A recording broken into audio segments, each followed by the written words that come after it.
नमस्कार, प्रणाम। मैं आप सबका अपना विशु राय हाजिर हुआ फिर एक विश्वारदात तक के नए एपिसोड के साथ। कहानी शुरू करें उससे पहले जितने भी साथी भाई बहन हमारे चैनल पर नए आए हैं, जो भी साथी अभी तक विश्वारदात तक के इस छोटे से परिवार से जुड़े नहीं हैं, तो जुड़िए हमारे विश्वारदात तक के परिवार से। चैनल को सब्सक्राइब करिए, प्यार दीजिए, सपोर्ट दीजिए। आपके आसपास आपके राज्य की खबरें लेकर, कहानियां लेकर मैं हमेशा आता रहता हूँ, तो आप लोगों के प्यार और सपोर्ट की बेहद आवश्यकता है। आज यहाँ तक मैं आप लोगों के प्यार और सपोर्ट की बदौलत ही पहुंचा हूं। आगे भी आप लोग अपना प्यार सपोर्ट बनाए रखिए। आते हैं आज की कहानी पर। कहानी से पहले बलिया में एक घटना घट गई है, वह मैं आपको बताते चलूं। घटना बेहद ही रोचक है और हैरान कर देने वाली है। सोचा आप लोगों से, अपने साथियों से शेयर करता चलूं। 14 दिसंबर को बलिया से एक बारात निकलती है बक्सर के लिए। करीब 10 बजे बारात बक्सर पहुंचती है। सारे बाराती कुछ दारू के नशे में रहते हैं, तो कुछ लड़के जो रहते हैं होश में रहते हैं। बारात बक्सर पहुंचती है। बारातियों का स्वागत किया जाता है धूमधाम से, नगाड़े के साथ। अब लड़के का द्वार पूजा होने लगता है, लड़के का पूजन होता है। जब बारात जाती है तो उसी समय कुछ लड़कियां छत पर खड़ी रहती हैं। एक बाराती लड़का जिसका नाम रोशन रहता है, वह लड़कियों को देखने लगता है। वैसे सारे बाराती देखने लगते हैं, लेकिन जो लड़का रोशन रहता है वह कुछ बढ़ चढ़कर हिस्सा ले रहा था। काफी सुंदर रोशन, जिसकी उम्र मात्र 20 से 21 साल थी। रोशन उन लड़कियों को घूर रहा था, देख रहा था। उसमें से उसे एक लड़की पसंद आ जाती है जिसका नाम रागिनी रहता है। अब वह रागिनी के ऊपर एक सिक्का फेंकता है। रागिनी उसे देखती है और मुस्कुराने लगती है। अब लड़के को लगता है कि उसका काम सेट हो चुका है। सारे लड़के उस लड़की को अब देखने लगते हैं, आपस में बातचीत करने लगते हैं। द्वार पूजा हो जाता है। खाना पीना होने के बाद अब लड़का उस लड़की के तलाश में लग जाता है। लड़की अपने बारामदे में बैठी रहती है, लड़का उसे देखता है। तभी जयमाल शुरू होता है। जब जयमाल शुरू होता है तो लड़की अपने माता पिता के साथ जयमाल पर आती है, तो लड़का उसे इशारा करने लगता है। अब वहां वीडियो रिकॉर्डिंग वाले, फोटो वाले सभी लोग उसे देखने लगते हैं और सबकी नजर लड़के पर अचानक से चली जाती है। माता पिता भी लड़के को इशारा करते हुए देखते हैं, वो काफी गुस्सा होते हैं। लड़के का जो भाई रहता है वह भी उसे देखता है। लड़के को जाकर समझाता है कि भाई बाराती हो, बाराती की तरह रहो, तुम्हारी भी माँ बहन है घर में। बाराती की तरह आए हो, खाओ पियो, घर जाओ, एंजॉय करो। लेकिन लड़का समझने की कोशिश नहीं करता है। अब कुछ देर बाद जब शादी शुरू होती है तो लड़का एक चिट में अपना नंबर लिखता है और उस लड़की के ऊपर फेंकता है। लड़की नंबर देखकर उस लड़के को देखने लगती है। चिट पढ़कर तभी उसकी जो माँ रहती है वहीं बगल में रहती है, वो देख लेती है, नंबर लेती है और वह अपने बेटे को बुलाकर अपने बेटे से कहती है कि सामने वाला लड़का जो बैठा हुआ है तुम्हारी बहन को परेशान कर रहा है। और काफी इज्जतदार घराने के लोग रहते भी हैं। अब लड़का फिर से उसे मना करता है, कहता है भाई क्यों पिटना चाहते हो, इज्जत से आए हो, इज्जत से जाना चाहते हो तो सही से रहो, वरना हम कई तरीके जानते हैं। लड़का मंढीठ था, मानने को तैयार नहीं था। अब कुछ देर बाद फिर से वह लड़की के पीछे पीछे उसके घर में चला जाता है। तभी भाई उसे देख लेता है अंदर जाते हुए और जाकर उस लड़की को पकड़ लेता है। अपने पिता को बुलाता है और बताता है कि यह लड़का काफी देर से रागिनी को परेशान कर रहा है। कुछ बाराती जो लड़के साथी दोस्त थे वह बाहर खड़े होकर तमाशा देख रहे थे। अब वो अंदर पकड़ा गया था, उसकी सांसें टंगी हुई थी। जो पिता रहता है लड़की का, फौरन ही लड़के से पूछता है कि तुम्हारे पिताजी क्या करते हैं, तुम्हारा क्या नाम है। वह नाम भी बताता है और बताता है कि वह बलिया का ही रहने वाला है, उसके पिताजी टीचर है। उसके बारे में पूछा जाता है तो वह बताता है कि वह अपने माता पिता का इकलौता लड़का है, पढ़ाई कर रहा है और उसे लड़की बेहद पसंद आ रही थी, इसलिए उसका नंबर लेने के लिए अंदर गया था। घर वाले पूछते क्या तुम शादी करना चाहोगे, लड़का मना करता है। तभी भाई थप्पड़ मार देता है लड़के को। उसके बाद जो उसके माता पिता रहते हैं जबरदस्ती उस लड़के की और रागिनी की शादी करा देते हैं। एक ही मंडप में 2 शादियां होती हैं। शादी होने के बाद वह अगले दिन भागने के फिराक में रहता है, लेकिन साथ में भाई और कई लोग साथ में आते हैं। और जब उसके घर बारात पहुंचती है तो उससे पहले संदेश भी पहुंच चुका था कि आपके लड़के की शादी हो चुकी है। अब घर वाले परेशान थे कि लड़के ने क्या कर दिया। जैसे ही घर दुल्हन पहुंचती है, घर वाले रखने को तैयार नहीं थे, लेकिन भाई और उसके परिवार वाले साथ थे। वह कहता है कि मैं पुलिस में एफआईआर भी कराऊंगा और पूरे परिवार को जेल भिजवाऊंगा। पूरी रिकॉर्डिंग हमारे पास है कि आपका लड़का क्या कर रहा था। जब वह छेड़खानी कर रहा था, चिट दे रहा था, तो फिर शादी करने से उसको क्या दिक्कत थी।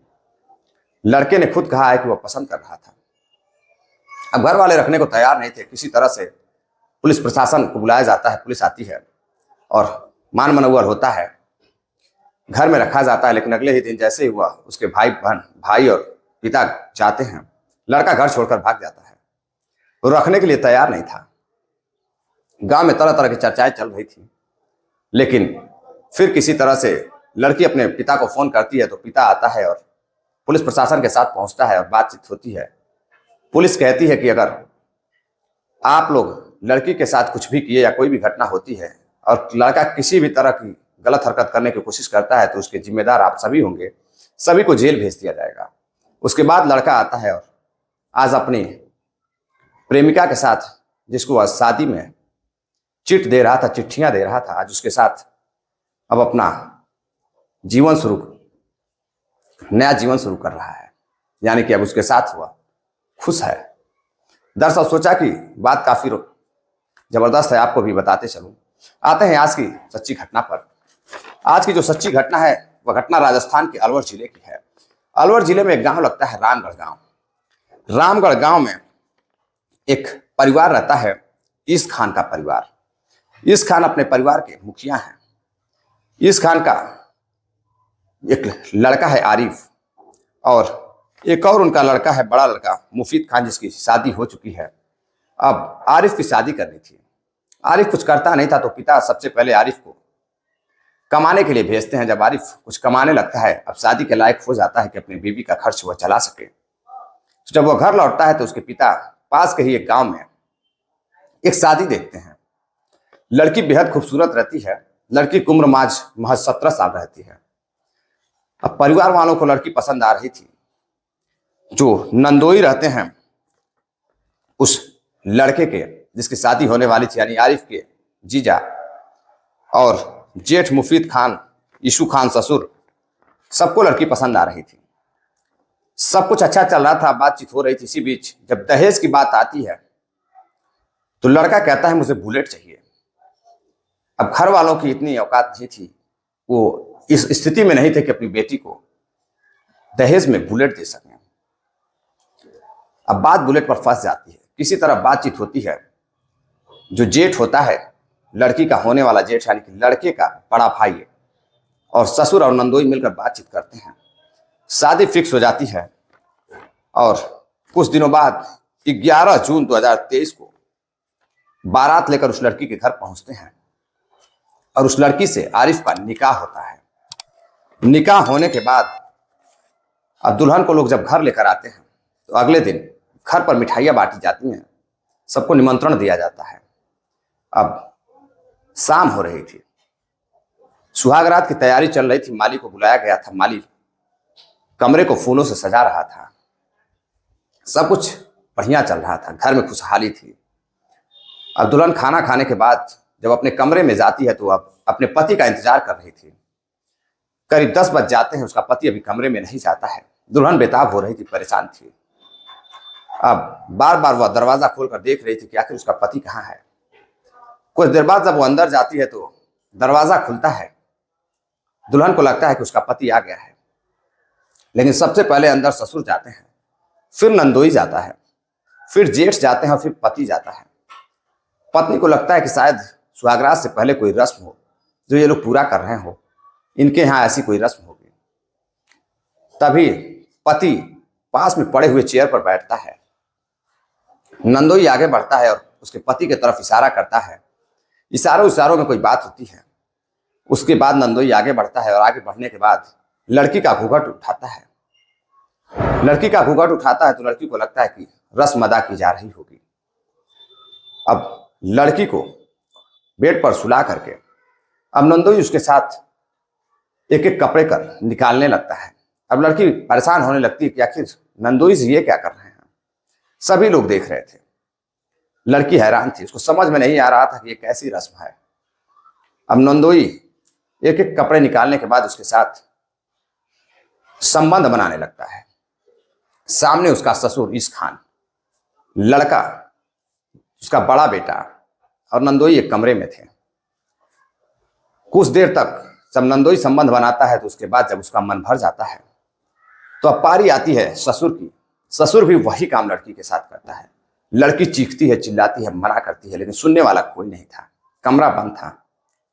ससुर के बाद एक के बाद तीनों व्यक्ति पति को छोड़कर उसके साथ नाजायज संबंध, शारीरिक संबंध बनाते हैं। बनाने के बाद देखते हैं कि जब लड़की बेहोश हो जाती है, कुछ बोल नहीं रही है, तो वह कमरा बंद कर वहां से चले जाते हैं। पति उसी कमरे में सो जाता है। अगले दिन लड़की की हालत खराब हो जाती है तो जो पति होता है बाहर जाता है और हॉस्पिटल से कुछ दवाइयां लाता है, लड़की को दवाइयां देता है। लड़की अपने पति से काफी नाराज थी, लेकिन पति उसे मनाने की कोशिश करता है। तो वह बताता है कि उसके यहाँ ऐसी रस्म चलती है। फिर उस रात नंदोई और जेठ और ससुर जाते हैं। फिर उस लड़की के साथ एक के बाद एक तीनों बारी बारी से उस साथ लड़की के साथ रेप करते हैं, शारीरिक संबंध बनाते हैं। जब मन भर जाता है तो उसे छोड़ देते हैं। अब लड़की अचेत हालत में हो जाती है। अचेत हालत में होने के बाद उस लड़की की हालत बेहद खराब हो जाती है। अगले दिन वो अपने कमरे में रहती है, उसकी हालत बेहद खराब रहती है। वो उठने की हालत में नहीं रहती है। तभी उसके घर से कुछ लोग आते हैं। घर से उसके भाई और उसके पिताजी मिलने के लिए आते हैं। जब वो मिलने की बात करते हैं तो घर वाले बताते हैं कि उस लड़की की हालत काफी खराब है, उसे कुछ ऊपरी हवा लग गई है, 2-4 दिन में सही हो जाएगी, तो फिर वह आप लोगों से मिल लेगी। अभी उसकी तबीयत ठीक नहीं है। अब घर वाले बिना मिले लड़की से चले जाते हैं। लड़की को फोन करने के लिए भी मना किया जाता है, फोन छीन लिया जाता है। अब अगले दिन जब लड़की की हालत बेहद खराब हो जाती है तो उसे पास के ही एक सरकारी हॉस्पिटल में ले जाया जाता है, एडमिट कराया जाता है। एडमिट कराने के बाद लड़की के घर वालों को फोन किया जाता है कि लड़की की हालत बेहद खराब है, आप आइए और देखिए। अब लड़की के माँ, पिताजी और उसके भाई हॉस्पिटल पहुंचते हैं। डॉक्टर से बातचीत होती है तो डॉक्टर बताता है कि लड़की के साथ गैंग रेप, यानी कि कई लोगों ने बारी बारी से रेप किया है, जिस वजह से लड़की की हालत खराब है, लड़की सदमे में है। अब जैसे ही पिता यह बात सुनता है तो उसकी माँ को फोन करके बुलाता है। अब उसकी माँ आती है। माँ जब यह बात सुनती है कि उसके साथ रेप जैसी घटना की गई है, ससुर, जेठ और नंदोई ने मिलकर इस तरह की हरकत की है, इस वजह से उसकी हालत खराब हो गई है, वह वहीं पर रोने लगती है और चीखने लगती है। फिर माँ अपनी बेटी के पास जाती है और बेटी से पूछती है तो बेटी एक के बाद एक सारी बात अपनी माँ को बताती है। माँ फौरन ही पति को लेकर पुलिस थाने जाती है। रामगढ़ के पुलिस थाने पर जाकर पुलिस कांस्टेबल रहती है, महिला कांस्टेबल, उनको सारी बात बताती हैं। अब महिला कांस्टेबल जैसे यह बात सुनती है फौरन ही पुलिस को लेकर हॉस्पिटल पहुंचती है। लड़की से पूछताछ करती है। लड़की अपना बयान देती है। बयान देने के बाद अब वह उस लड़की के ससुराल वालों के घर जाती है, ईश खान के घर जाती है। ईश खान जैसे ही देखता है कि घर पर पुलिस आ रही है, ईश खान और उसके नंदोई, जेठ सारे लोग फरार हो जाते हैं। किसी तरह से पुलिस तीनों को पकड़ने में कामयाब हो जाती है। पकड़कर अपने तरीके से पेश आती है और थाने ले जाकर बैरक में बैठाकर तीनों से पूछताछ करती है। बारी बारी तीनों से पूछताछ होती है तो तीनों बताते हैं कि उन लोगों ने दहेज में कमी की थी, इसलिए पति काफी गुस्सा था, आरिफ गुस्सा था, और हम लोगों को भी इस चीज की नाराजगी थी, लेकिन लड़की काफी अच्छी थी, तो हम लोगों ने बदला लेने के लिए इस तरह का कांड किया है, इस तरह का अपराध किया है। अब पुलिस जैसे इस बातों को सुनती है फौरन ही कई धाराएं और लगाती है। रेप, 307 जैसी, हत्या करने की कोशिश, दहेज उत्पीड़न लगाकर जो ससुर रहते हैं ईश खान और उनके जेठ, लड़की के जेठ मुफीद खान और नंदोई और उसके पति को गिरफ्तार कर गंभीर धाराओं में जेल भेज देती है। जब यह खबर आसपास के गांव में फैलती है न्यूज मीडिया के माध्यम से, सभी लोग सुनने के बाद वाकई में हैरान रहते हैं कि एक लड़की के साथ 3-3 लोगों ने इस तरह की घटना की। वाकई में यह इंसान नहीं, यह राक्षस है। दरअसल इस कहानी को सुनाने का उद्देश्य आपको जागरूक करना है, सावधान करना है, किसी को हैरान करना है या परेशान करना नहीं है। चलते चलते कुछ साथियों ने कमेंट किया है, जिनके नाम हैं बहन संगीता बंसल जी हैं, अभिमन्यु पांडे जी हैं, अनुल सालुखे जी महाराष्ट्र से हैं, दीन मोहम्मद भाई हैं, ओंकार सिंह हैं, सतीश गुप्ता उत्तर प्रदेश मऊ से हैं, नासिर पठान हैं महाराष्ट्र सोलापुर से। आप सभी का बहुत बहुत धन्यवाद तहे दिल से। आप सभी साथी हमें इतना प्यार सपोर्ट देते हैं। हर रोज 7:30 बजे कहानी हमारी पब्लिश होती है और जितने भी साथी कमेंट करते अपना सुझाव देते हैं, उनका नाम कहानी के लास्ट में लिया जाता है। तो आप सभी साथी कमेंट करें, सुझाव दें, क्योंकि आपके सुझाव से कहानी में सुधार करने की अगर कोई कमियां होती हैं तो काफ़ी मदद मिलती हैं। आप ही लोगों के सहयोग से यह चैनल चल रहा है, या आप ही लोगों का चैनल है। तो चैनल को सब्सक्राइब करिए, अपना प्यार सपोर्ट दीजिए। मिलते हैं एक और नई कहानी के साथ, तब तक के लिए इजाजत दीजिए। नमस्कार, जय हिंद।